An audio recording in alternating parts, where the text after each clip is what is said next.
We continue in the 19th chapter, speaking about the concept of Ava Misuteris, a hidden love. So we explained that the nature of this love, or the quality of this love, is different.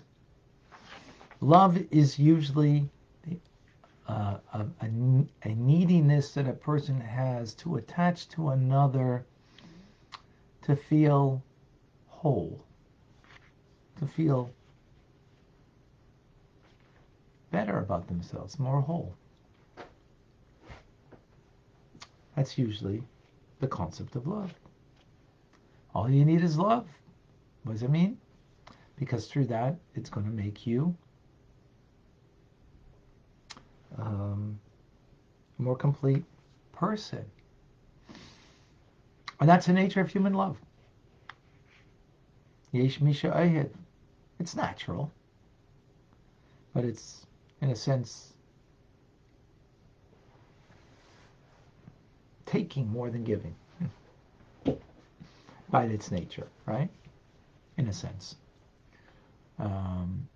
Doesn't mean you won't give as a result of it, but it's because of the need. So it's really something that's filling you. But that's not the nature of the love that we're talking about over here, of the soul, of the uniquely Jewish soul it's speaking about. Its love is like a flame of a candle. The flame of a candle, when you look at it, the flame wants to jump off the candle. It wants to escape being held down by the candle. And as the Arizal explains, it wants to be enveloped in and kind of lose itself in its source of the sublunar source of fire, which is not a physical fire, but the source of fire. That's the only thing that's a metaphor of something in the physical world that wants to do that. Earth doesn't do it, water doesn't do it, and air doesn't do that. Everything wants to be what it wants to be, what it is. It doesn't want to lose itself, right? It doesn't want to lose its identity. Everything wants to be, right? Be what it is. To change its identity, you have to to change the mug from being a mug, you have to crush it to small particles that, make it into something else. It has an identity. Everything has an identity. Not that a mug has a will, but everything wants to be what it is, except for the flame. And that's a metaphor for the soul, this Ava Misuteris, this hidden love that's unique to the Jewish soul. It doesn't want to be, it wants to be subsumed, the soul, in its source in the divine. And why does it want to do that? Not because it becomes a bigger entity or more fulfilled soul. No, because it loses its identity in its source. It loses its identity. It doesn't have an identity. So why does it want to do it? Because that's its nature. It's actually illogical. And when we speak about nature of something, we mean when something doesn't make sense, but that's the way God made it. Because it's that piece of God that just wants to be part of God, part of the divine.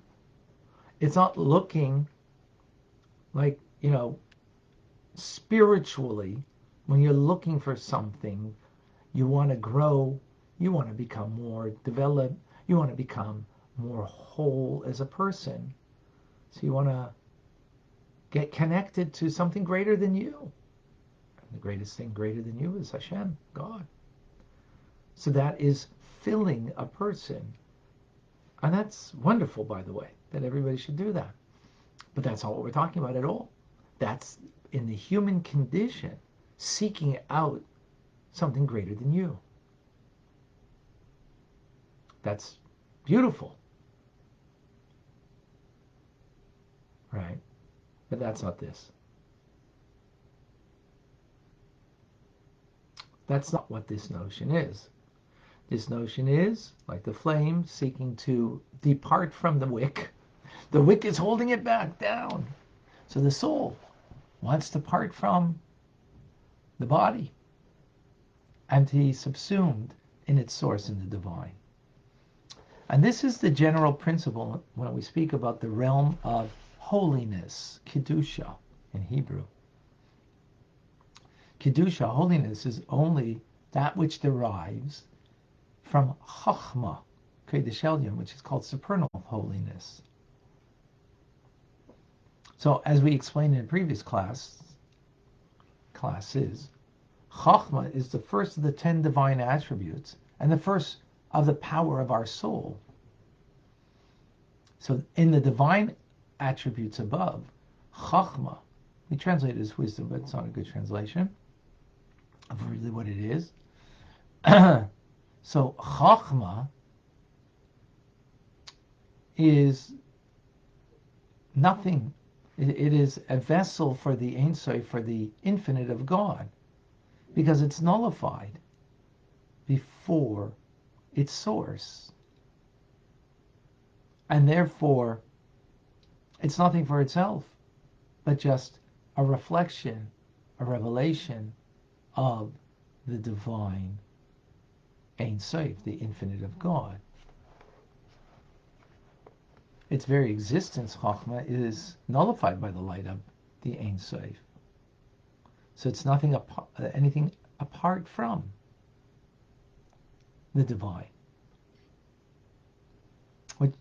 And therefore, this is the faculty of Chachma, Koyach Ma. The words make up two words, Chachma, the power of humility. The power of what? Beyond. It's humility. I just want to parenthetically say over here, what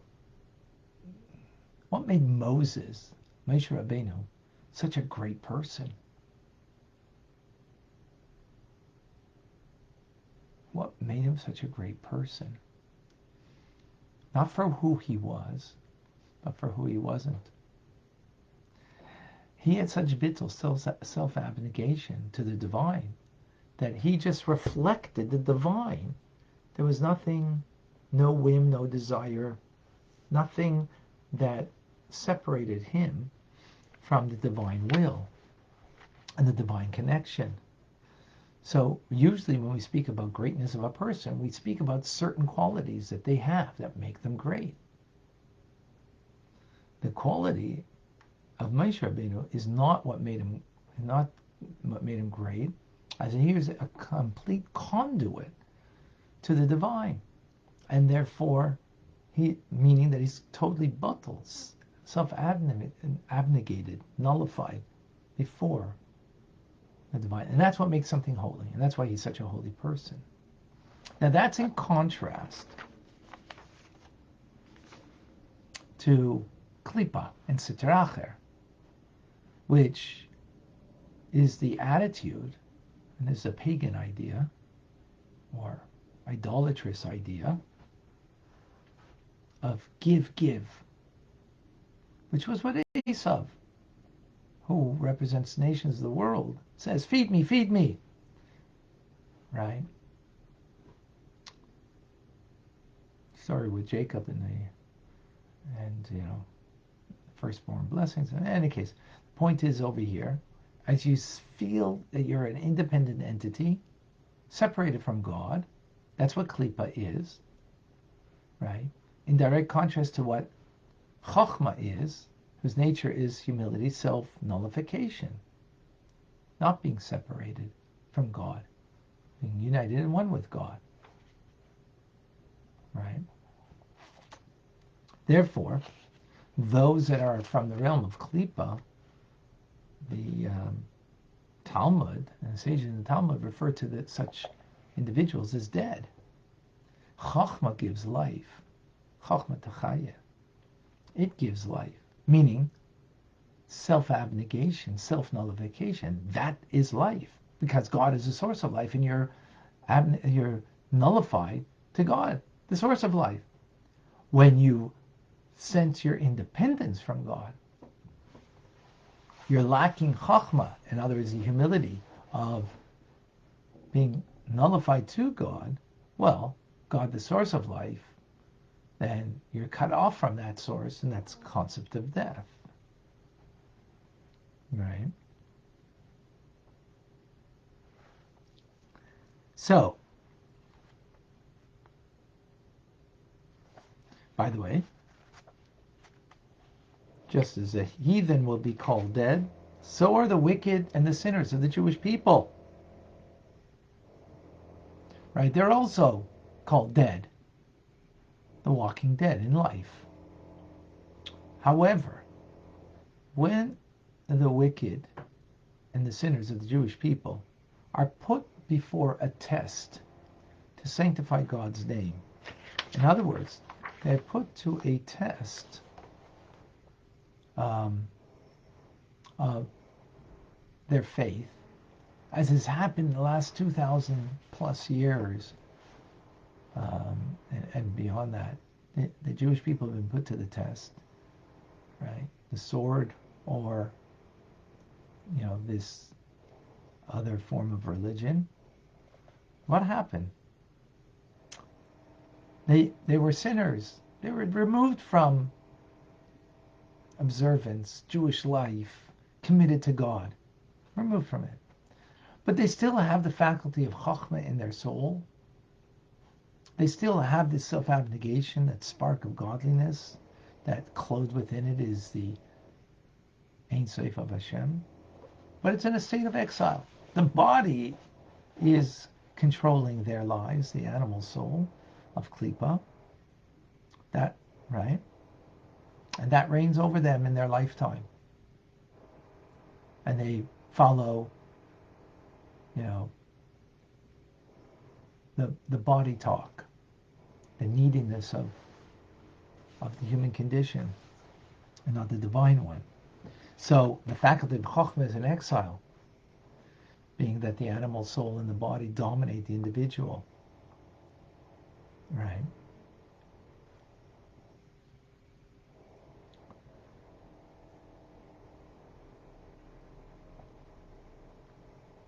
And that's why this is called an Ava Mesuteres, a hidden love.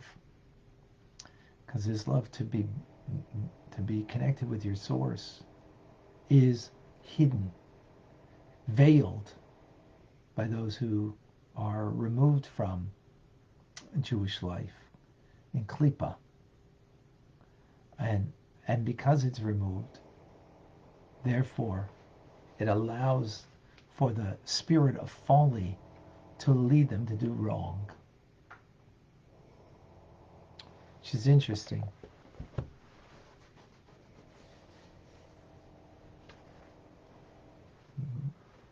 It actually concludes the thought of the day.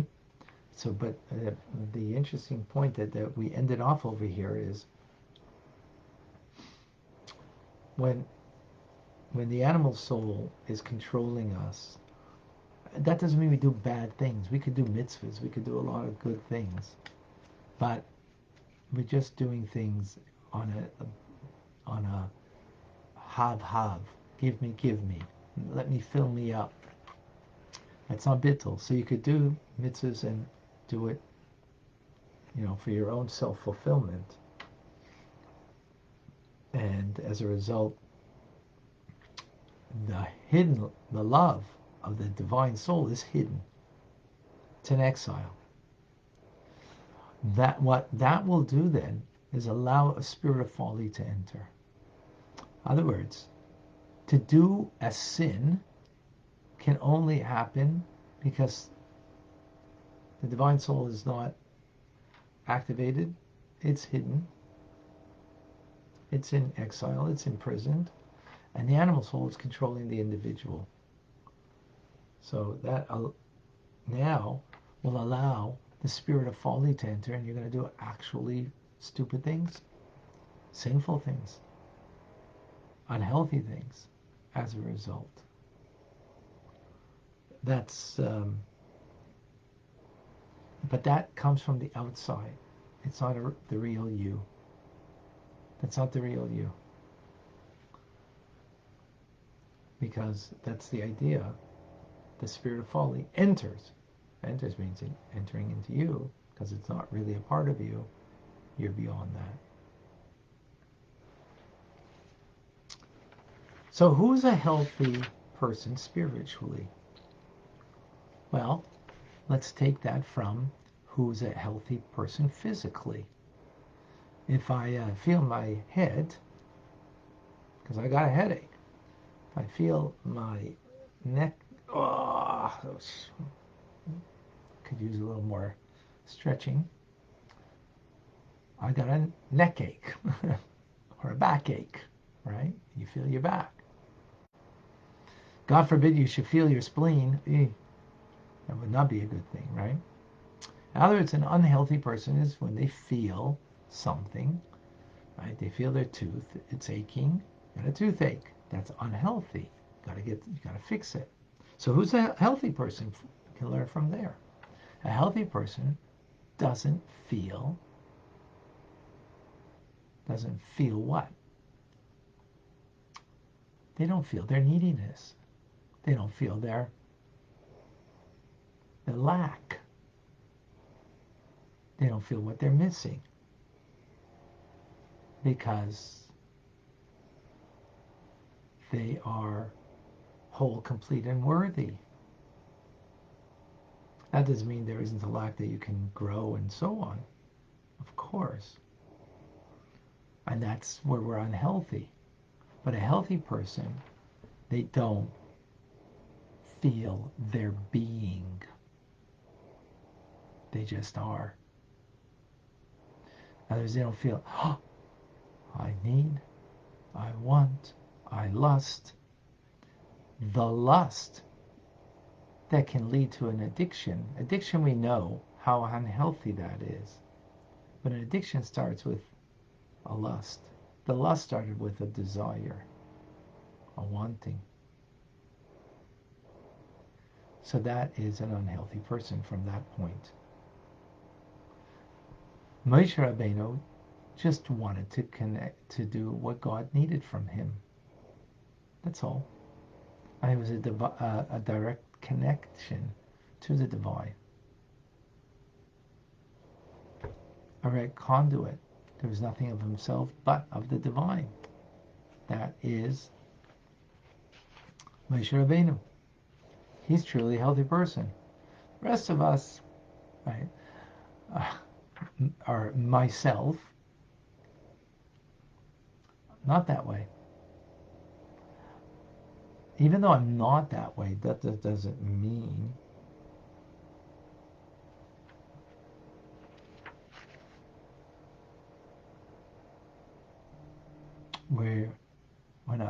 to be a healthy person, it's like we spoke last night in our webinar, which I thank so many of you that came. And those that didn't come, if you want to direct message me, we'll send you the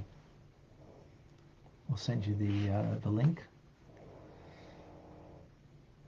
Very worthwhile.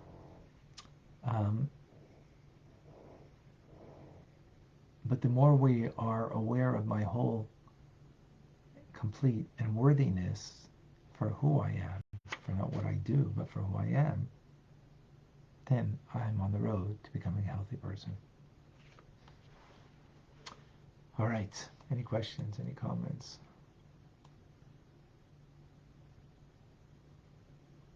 If anybody has feedback from last night, please share it with me. Had a bit of a discussion this morning in the Hasidic class about it.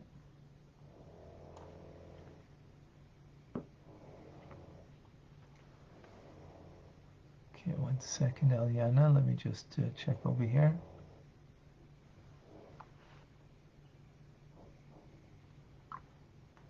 Okay, 1 moment. So to be it is said the Mashiach is coming. The Yetzer Hara will go out because it knows it will be destroyed. Then will the spirit of folly be dominant, or will we have to have bittul? Well, the spirit of folly won't be. Yeah. The spirit of folly will no longer dominate us. Exactly.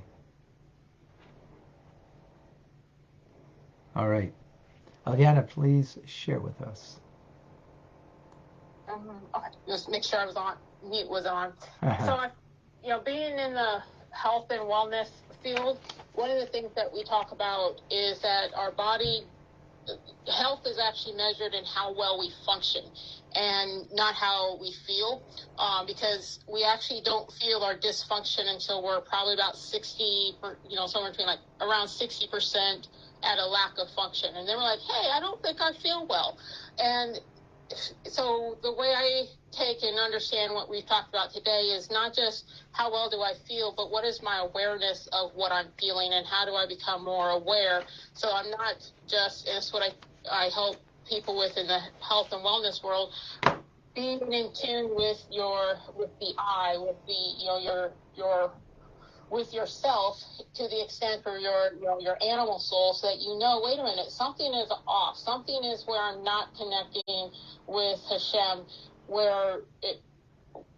because then you see it in your function. Like it might be, I'm starting to struggle to daven in the morning, or something like that, and you recognize it sooner, so that way you can address it sooner, so that you're not only kind of lessening the feeling of distance, but you're also in a place in awareness to correct it and move the function level up. Right. Thank you. Yes. So I was using the idea of health on a physical level to explain what is a healthy person on a spiritual level. So yeah, you're correct, and thank you for giving the advice for our physical well-being. But in the context over here, it's a metaphor to understand what's a healthy person. The more I feel something of my physicality, the more I am not healthy, right? Again, if I feel my head, it's because I got a headache. If I feel my back, I've got a backache, right? So there's something aching. In fact, the more I feel me, so the Moshe Rabbeinu did not feel himself. He felt the divine. He felt he's absorbed in the divine. He's one with the divine. And therefore that meant that he was just a conduit to do what the divine needs from him, what God needs from him. That's what that came out. So the healthier, the less we feel my neediness in even spiritually, let alone physically, right?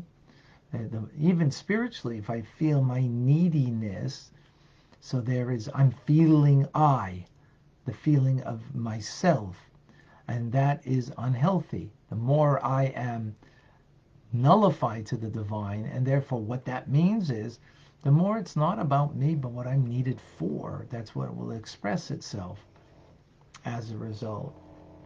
That's a healthy person. That was the maybe I put it in. I think I explained it a little more clearly now than I did before. But thank you, Eliana. That was appreciated. So, so Davida, you meant before Mashiach comes, the Yetzer makes its last. Yes, it's going to make its last stand, as we can see now, of how a lot of craziness in the world out there. Yeah, the negativity of the world is making its last stand. It's making its last hoo-ha, before Mashiach comes, and it's going to be eradicated. Yes, thank you, Davida. Bella on Instagram, someone can be spiritually healthy but physically not healthy.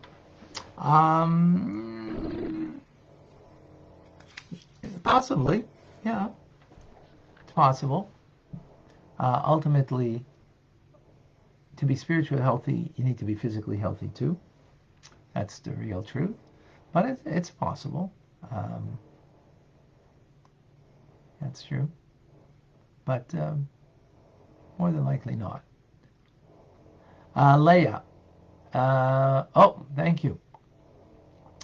She just wrote about last night. Oops, I just lost it.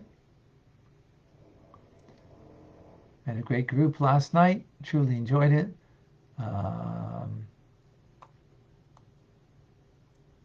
topic was fantastic. I think it resonated with a lot of us, something we struggle with every day.